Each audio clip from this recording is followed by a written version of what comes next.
warm greetings and best wishes. Let us see the subject Business Research. I am Dr. L. Meena, Assistant Professor, Department of Management Studies, Fatima College. Let us see Unit 5, which is on report writing and presentation. What is interpretation and report writing? So after we collect data and make analysis, we go for interpretation, which is drawing inferences about the subject. So only through interpretation a researcher can expose relations.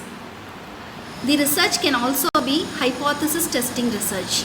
If it is so, the researcher will make generalizations, or the researcher will do findings which is based on theory, and he will refer further researches. All these things have to be communicated through a report, and this report is called as research report.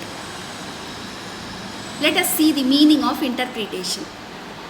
It is nothing but a task of drawing inferences from collected facts after making analysis or experimental study. There are two major aspects which has to be looked up now. One is it links results with another study, and it establishes explanatory concepts. It is concerned with relationship within the collected data, or sometimes it also extends beyond to results of other researches or theories or hypotheses. Why should we do interpretation? What is the need? Interpretation is very much essential, and usefulness of research findings can be made only through interpretation. It is nothing but it provides us continuity in making the research, and we can establish the explanatory concepts also. There are new avenues, and it stimulates quest, that is thirst for finding more knowledge. Researcher will be appreciated only through his findings, why he has made such findings, and what are his findings, and what is the significance of his research. So for that he needs to do interpretation. Interpretation is a transition. It will take us from exploratory research to experimental research. Exploratory research has no hypothesis, so it can also be called as post factum research. Techniques of interpretation.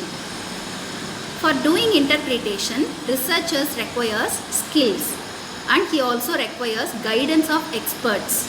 So it includes certain steps. The first step is he should reason out relations and find uniformity in his findings. This is called as generalization. Second step is finding extraneous information. If there are, you have to find out extraneous information, and this is very much key factor to understand problem under study. The third step is before making final interpretation, the researcher has to consult, and he has to enhance utility of research. And the final step is he has to avoid false generalizations by considering all factors affecting problem. So the researcher should not be in a hurry. Thank you.